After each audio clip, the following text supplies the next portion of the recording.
Good afternoon, everybody, and welcome back. I'm sorry I didn't have a video out yesterday. I was having some issues getting my laptop to actually connect to the internet for some reason, but that's been worked out now, so here we are. If you haven't noticed, the last day or two has been pretty calm. Um, Temperatures have been pretty decent. There hasn't been a ton of precipitation. I mean, of course, it was cloudy and depressing as normal in winter yesterday. But today we even got some sun poking through. There's some blue sky. It's been nice. That's gonna change. It's winter in Michigan. You know that wouldn't last long. So of course we'll start with our 500 millibar chart as usual, and immediately there is a pretty large broad trough that is evident to our west, and it is starting as we head through into the afternoon. You can see the jet associated with this trough on the eastern side is pushing into our area, and the height contours here, or the isohypses, are spreading out aloft. Now this is called defluence. Usually you want to look for defluence at a higher level, like 300 millibars, but it's not a crime to use the 500 millibar chart to do it. And what defluence shows, where you have defluence, you tend to have some rising motion. And of course, as we have the nose of the jet sticking into, that may also contribute. And as we head through the evening tonight and into the overnight hours, you also kind of see a secondary trough feature. You almost see like two troughs in here. This is like, you see like the big overarching trough in terms of the wind shape, but you kind of see like a shortwave embedded down in New Mexico and another shortwave embedded around the Minnesota-Wisconsin area. And those are going to be, especially the one near the Wisconsin area, is definitely going to be affecting us. You can even see it down into Illinois here. That is certainly going to be affecting us overnight tonight and into the day tomorrow. Now, maybe we might find ourselves in a brief calm period Friday evening into Friday night, especially right here, where we are kind of in some nice, kind of in a tiny little shortwave ridge pattern. You kind of see this little bump here, just to the north of the Upper Peninsula. But then as we head into Saturday morning, another trough appears here with a pretty obvious low pressure center, and that is going to cause some more problems for us once again. Now let's dive down to the 850 millibar layer. This is a bit lower to the ground. It's still above the surface, but it is lower down. And you can see a low pressure system kind of right around the Colorado, Kansas, Oklahoma border. And that low pressure system is going to quickly deepen through the day today and into the overnight hours and move pretty far to the northeast towards our area. And this low pressure system is going to be pulling warm, moist air from the south up into our region. And of course, we are right at the tip of a low-level jet there, which means we are probably going to be seeing some precipitation and some rising motion. That is for sure. This isn't the most intense low pressure I've ever seen by any stretch of the imagination, but that is certainly a noticeable low. So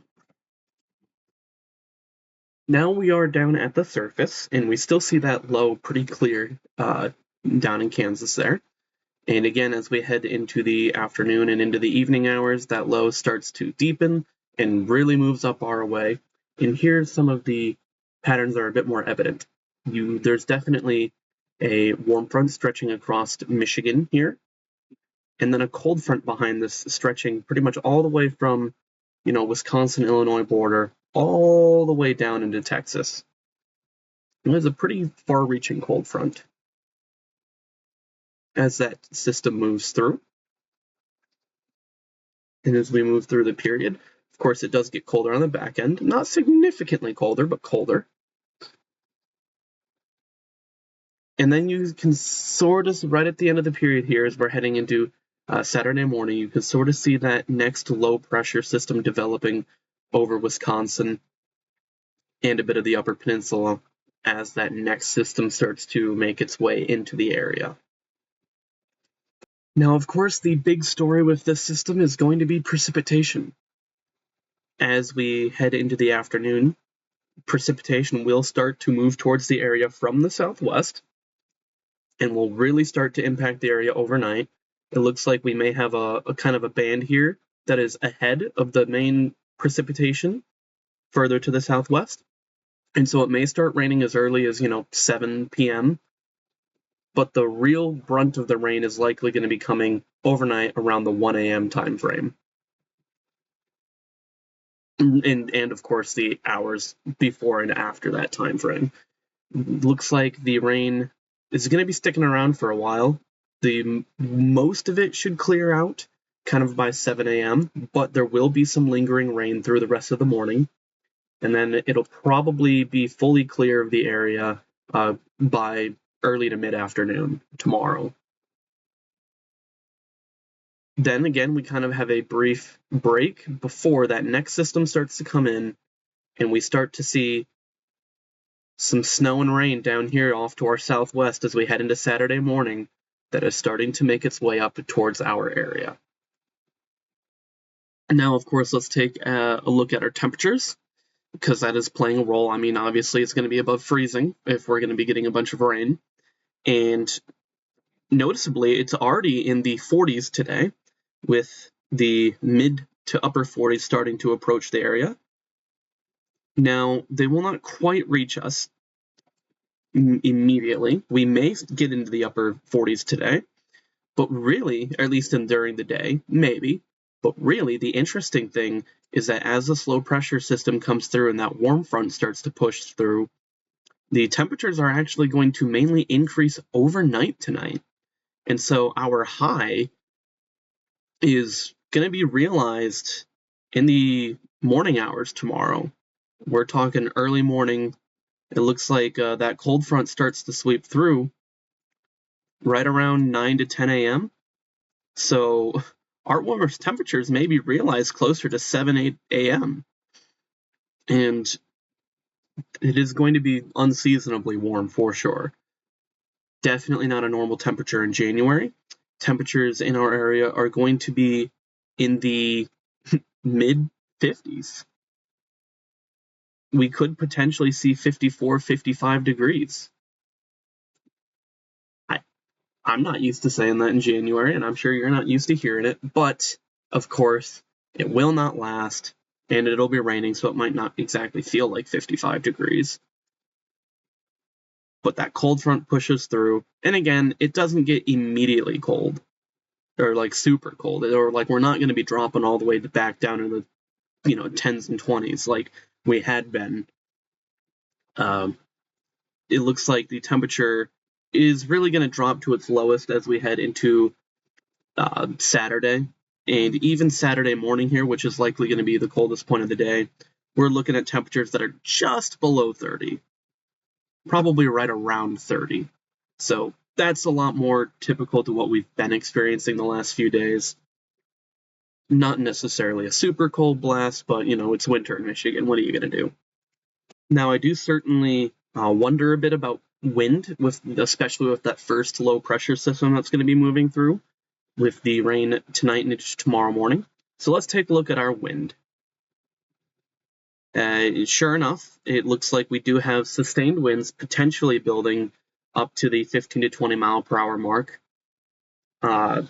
Peaking, it seems, very early in the morning tomorrow around 1 a.m., but the stronger winds are going to be around pretty much all night and pretty much through the entire morning into the early afternoon tomorrow, too.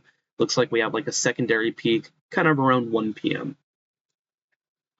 Of course, the wind will start to move out of the area as we head into our calm period, Friday evening and into the overnight.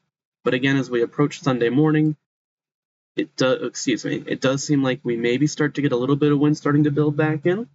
Not much. I was a little bit surprised by that, but maybe that will tick up more, maybe it won't. regardless, it's time to look at our wind gusts. Of course, these are going to be the, you're not going to be dealing with these types of winds all the time. These are just going to be the stronger gusts.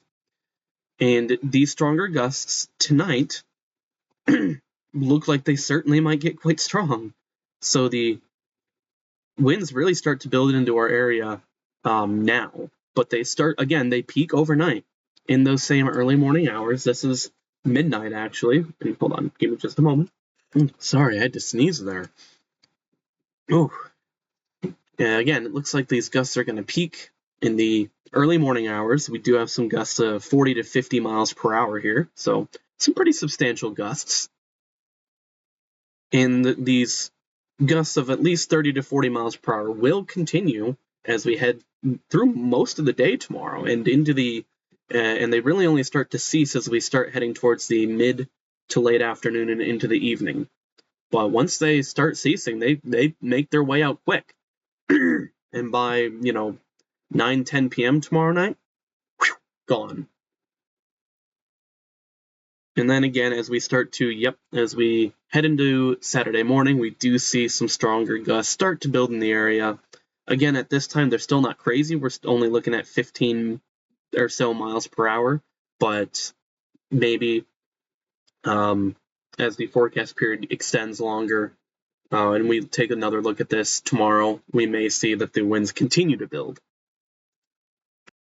Now let's take a look at everyone's favorite cloud cover, and I do believe this is the last thing we're going to talk about today.